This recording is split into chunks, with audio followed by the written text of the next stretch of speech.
sustainability plan is really about creating a collaborative planning process to help design a future for our city. And one of the things we have to understand is that although the plan is a document, it's really a living plan, and it's going to be evolving and changing with our community to meet our needs as they change. We have to educate people and encourage grassroots action, and those small projects grow into larger community action. And so I think a big role that the city has is really creating platforms for individuals to get involved and be engaged. We have a lot of expertise in the community. One of the 3 microgrant initiatives which the city funded was the Ragtag Players. This was a youth-oriented theater troupe organized through the Murphy's Community Center. I was Max in the play. I was the bird monster. My favorite part was when I said no to them, because it was like in a loud speech, and it filled the whole room. Greater energy costs affect everything. Increasing food prices, environmental degradation. There's also aspects of our social and cultural fabric that will come under pressure in the future. It's also about financial and fiscal sustainability.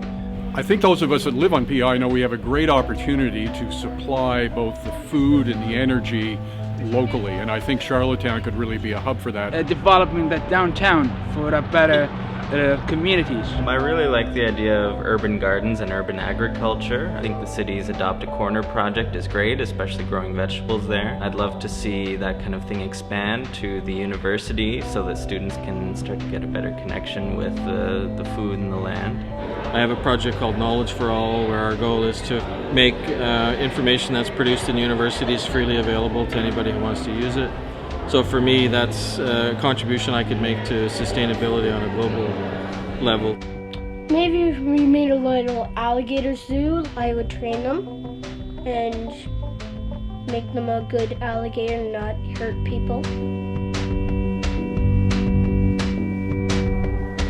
City Hall is actually being Millefiore powered as we speak, which means that our energy is 100% Eco-Logo certified.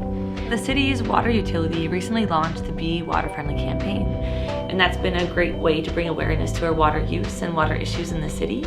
So I think if they could kind of think through this issue of where they get the water, how the waste is handled, how energy is produced, how buildings are heated, I mean, Charlottetown could be a real beacon to other cities in the country. I think it's important to just know that there are options out there and that some of them are so easily addressed and implemented that you might as well learn about them and see if there isn't a way that you can help spur that change on.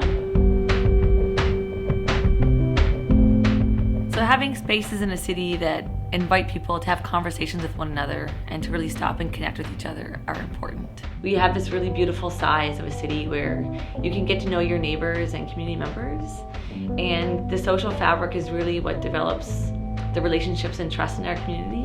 In our society, we value what we measure. We have to value other things and measure them. And just like you are what you eat, you also really are what you measure.